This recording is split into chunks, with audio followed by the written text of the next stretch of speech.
information we need from the planning department. I'd like to thank you for the opportunity to address you today regarding this project. I have a couple of points I feel I need to. Every land use decision results in serious consequences. Conflicts over land use decisions are a common occurrence. Frequently, time and money are wasted. The environment suffers, project development suffer, and very few people end up satisfied.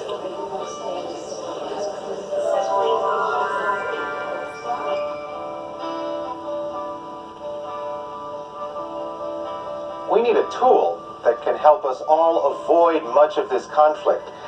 A tool that would allow us to create more common ground for agreement by providing better information well in advance of the conflict stage we've just seen. In this video, we're going to explore an exciting new technology which can help both public and private sector decision makers plan for successful and appropriate developments. The technology is called Geographic Information Systems, or GIS.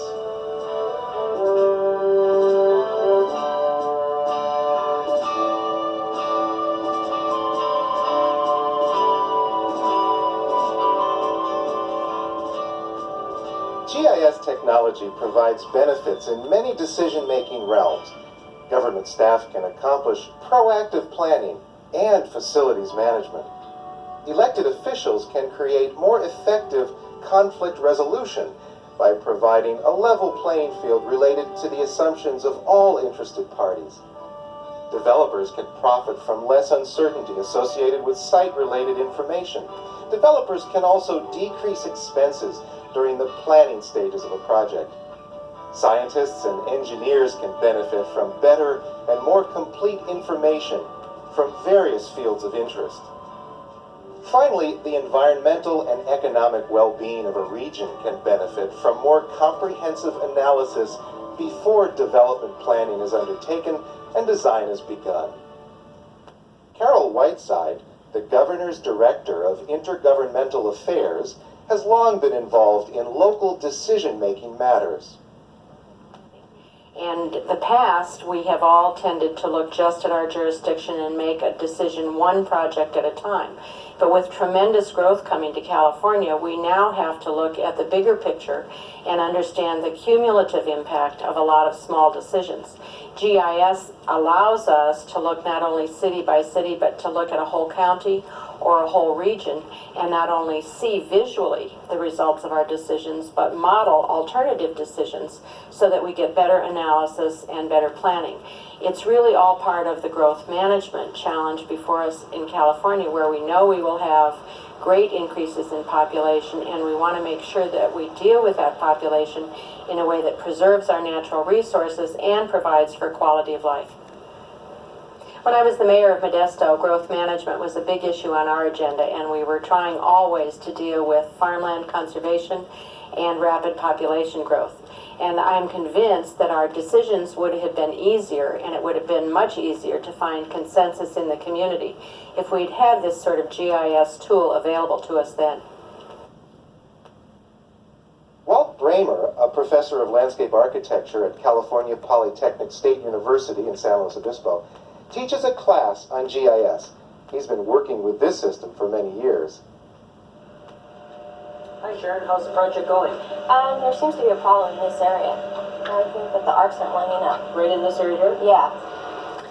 Geographic Information Systems, or GIS, is a system that allows for the capture, the storage, the update, the analysis, and the display of geographic data. That is, data that is an abstraction of the Earth, or the parts of the Earth that we can see. There are four main components of a geographic information system. The first is the geographic database. It's important to note that this database is not a traditional map-type database, but rather a database which allows for the spatial analysis and display of maps at various scales. It is also something that separates a geographic information system from just a mapping system or a CAD system. The second component is the software. The software is what really manipulates the spatial data. The third component is the hardware, the computer hardware that runs the software for manipulating the database. And finally, and perhaps most importantly, is the people. The people that manage the system, that update the system, and also that ask the questions for which the GIS can provide some answers. Bob Peterson is the Santa Cruz County Assessor. The county uses GIS extensively for land planning and public works applications. GIS has been used here in Santa Cruz County for the last 2 years in our land planning, land management areas more than any other area in the county. And we now have the ability to aggregate information in our planning departments and building departments and display graphically in charts and other printed out information areas that are under consideration for development, which is a very intensive thing in Santa Cruz County, given we're a coastal county and we're a bedroom community for the Silicon Valley. So there's intense pressures on this coastal area for urban development. And so this has been a very necessary tool and is being used extensively, particularly in the area of planning. And currently we're moving into the use of the GIS for public works projects. My experience has been with the county and city governments and their decision-making needs, and what I've seen is that we need to know what information is on the ground at the parcel level. We need to know whether your parcel is in a floodplain, whether it's in a riparian corridor. We need to know what the geology is. We need to know how far away your parcel is, specific parcel, or perhaps your neighborhood is, away from other services in the community. And that's where GIS at the using parcel-based information really provides a tool that we've never had in a real-time environment. Jerry Stalkup works with Ogden Environmental and Energy Services. Ogden is a private environmental consulting firm with offices worldwide. GIS has been really helpful to me as a private consultant. Our clients are always in a hurry for everything, and it's like they want it yesterday. GIS is very labor intensive to establish the database, but once you get the database established, we can turn things around really quickly. We can make changes to a project plan, make some changes and update our vegetation, for example, and make those changes relatively quickly and produce a map within a matter of minutes. It's also really important in terms of products. We can change the size of our products. We can easily go from a scale of 1 inch equals 200 feet to a scale of 1 inch equals 6,000 feet. Mike McLaughlin is the Director of Land Use Planning for SANDAG, which is the San Diego Association of Governments. It is the regional planning agency for the San Diego metropolitan area. A classic illustration of the application of geographic information systems is best illustrated by the project right behind me, where you have the San Diego River and a very valuable riparian habitat for the least Bell's vireo. And we were trying to site and align State Route 52, a very important link on the outer belt system that SANDAG has been designing for the last 15 or 20 years. And State Route 52 became an important linkage in that system. The dilemma was how to best cross the San Diego River and minimize the impacts on the least Bell's vireo habitat, a federally endangered songbird.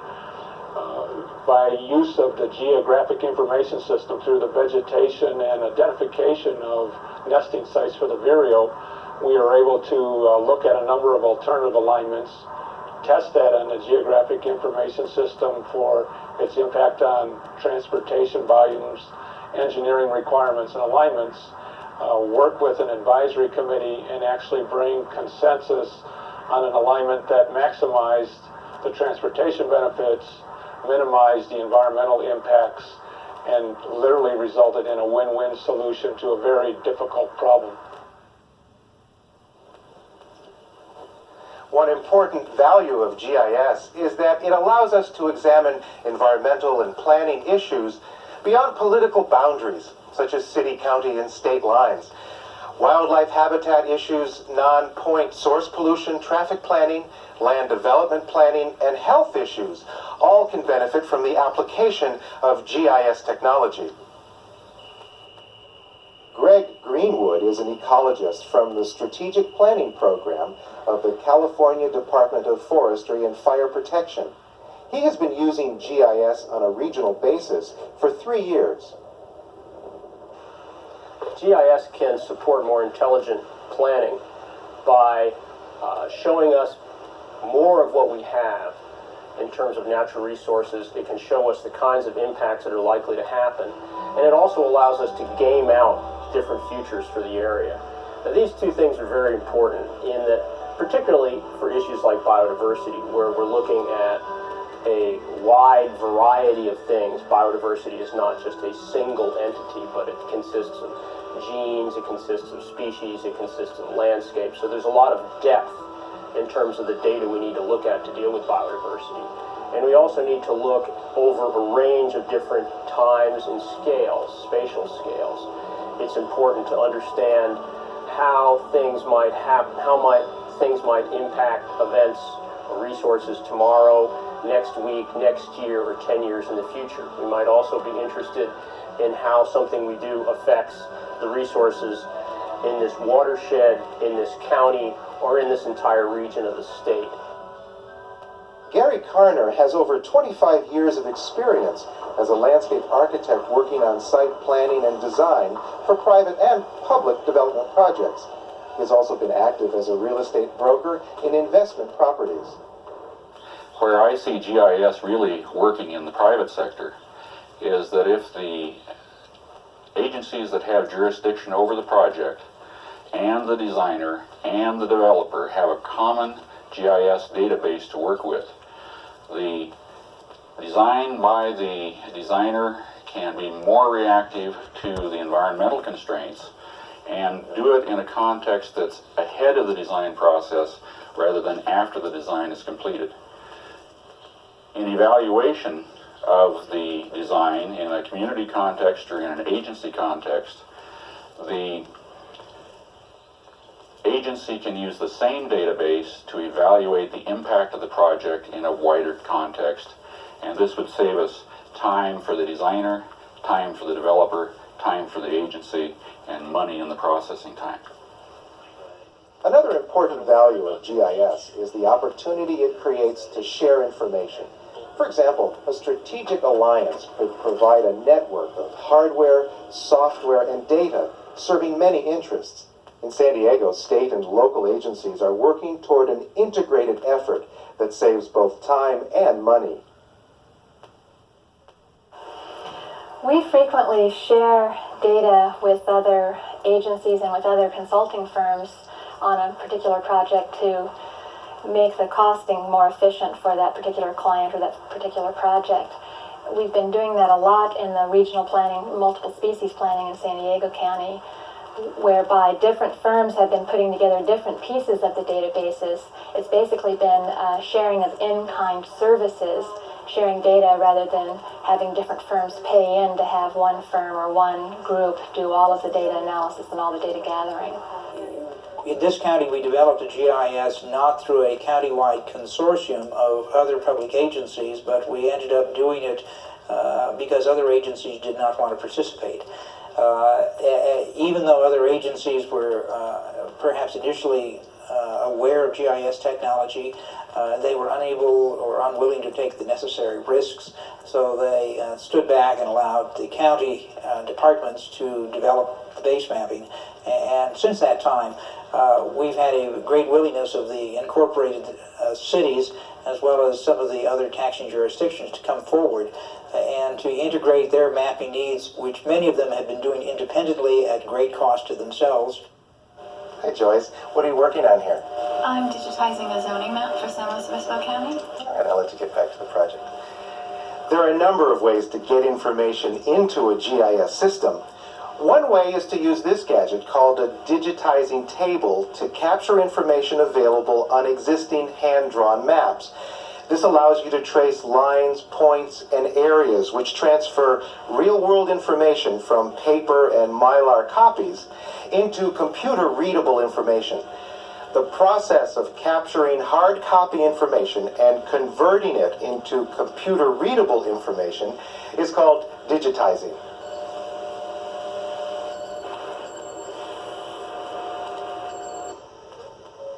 Scanners are another method of digitizing information. Data exchanges with other GIS systems can be accomplished through various methods. One method would be telecommunication-based file sharing. Another would be storage media, such as diskettes, tapes, and removable hard disks. Now, of course, all this information that we're working with is useless unless it is gathered accurately and in a consistent manner. This brings us back to the actual physical sites. Janine Stenbach is a remote sensing specialist for the California Department of Forestry and Fire Protection. Remote sensing is the science and art of collecting information about objects without coming in direct contact with those objects. Satellite sensors, aircraft, your eyes are all, in one sense, remote sensors. From satellite imagery, for example, we can cover large areas, over 8 million acres with one image for Landsat TM. And then it's important to relate that information to the ground, that we can identify different patterns on the landscape from the satellite imagery. Some of the tools you use when you're collecting data in the field are, one, you need to know your geographic location. You can either get that from a topographic map or from using a global positioning system, but it's important to get your geographic location. You can automate the procedure with a data recorder and actually key in characteristics of what you're collecting in the field. Like it might be this oak woodland, and elements that would be important to record would be like the mean tree size or the canopy cover or any kind of special habitat elements like acorns that might be present here.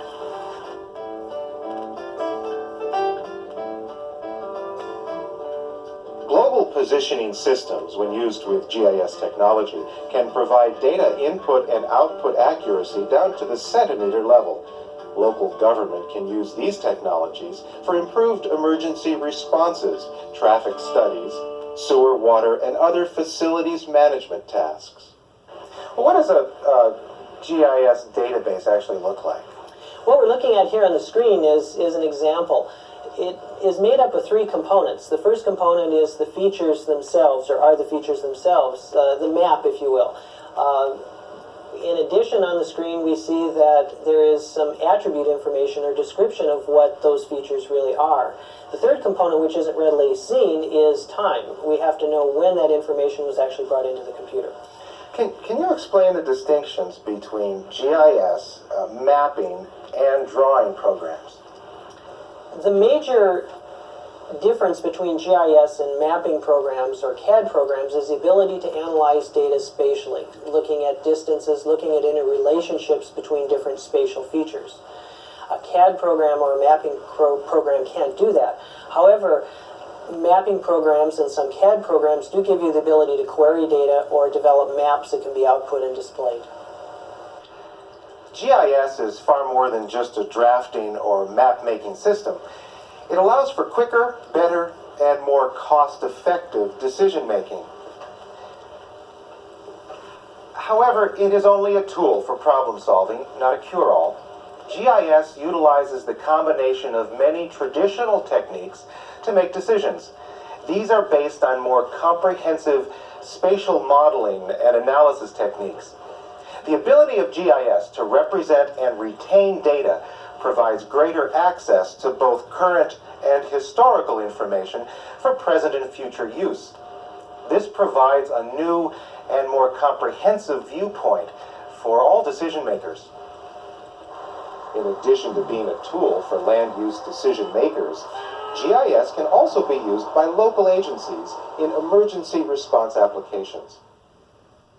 Bob Lilly is the Assistant Agricultural Commissioner for San Luis Obispo County.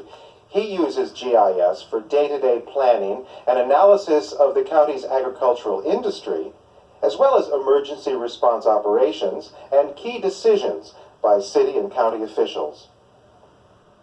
The GIS system has a number of applications here at the County Ag Department.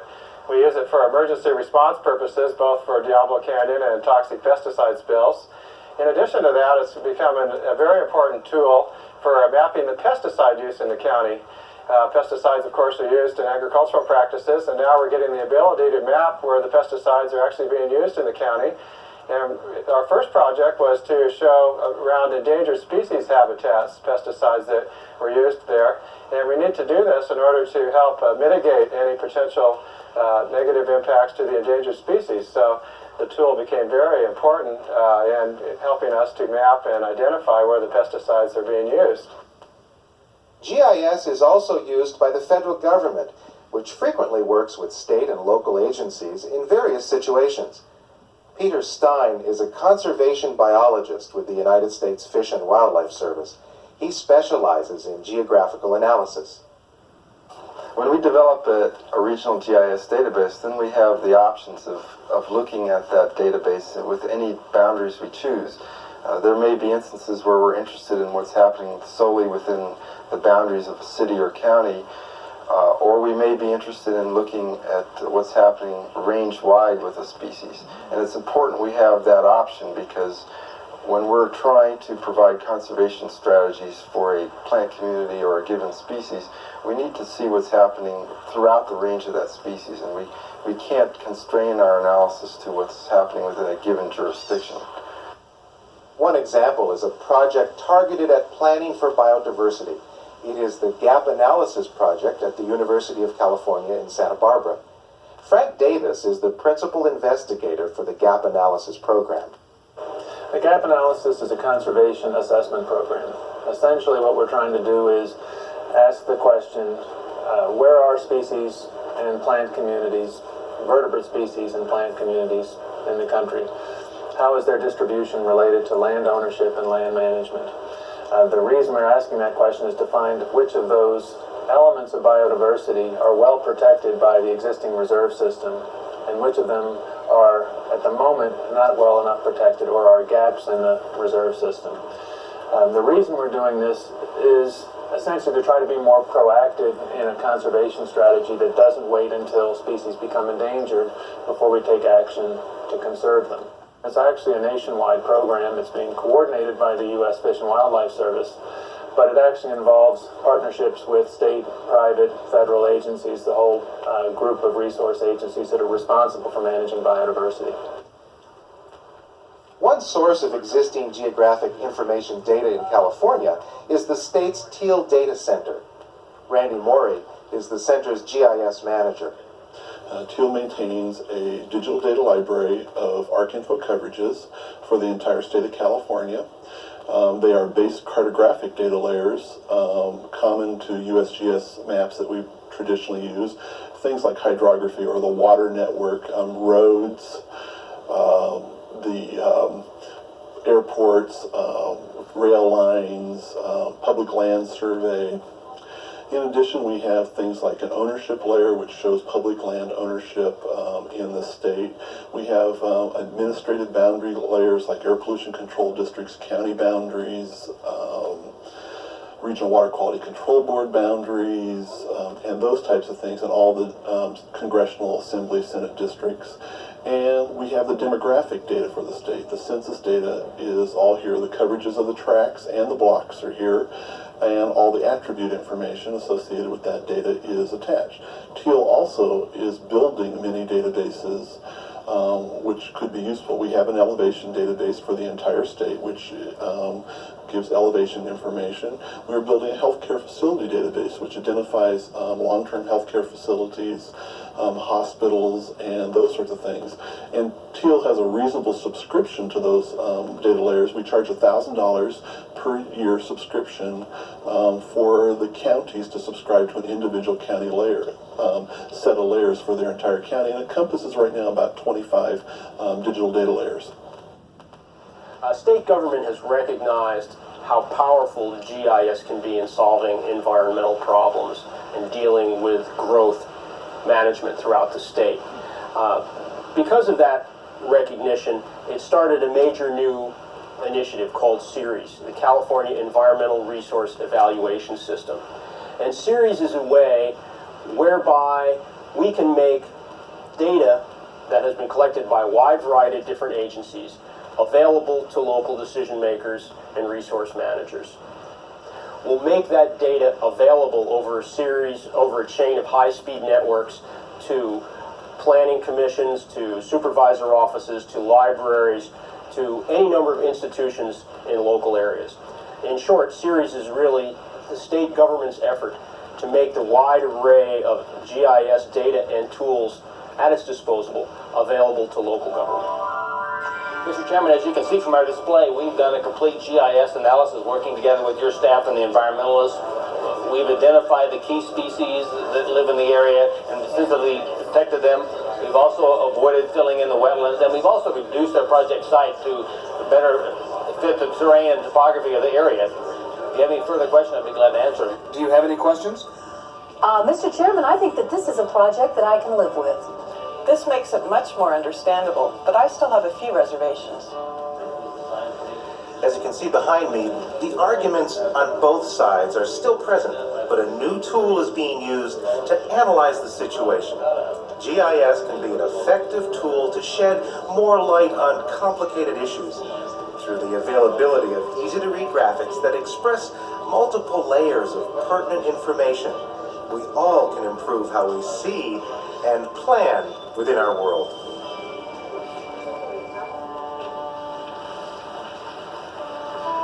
One final note. Remember that even very powerful decision-making tools can't create wise land use decisions. While GIS is the most powerful decision-making tool currently available, by itself it will not provide the wisdom for good land use decisions. It is the people who use the GIS technology that will make the real difference.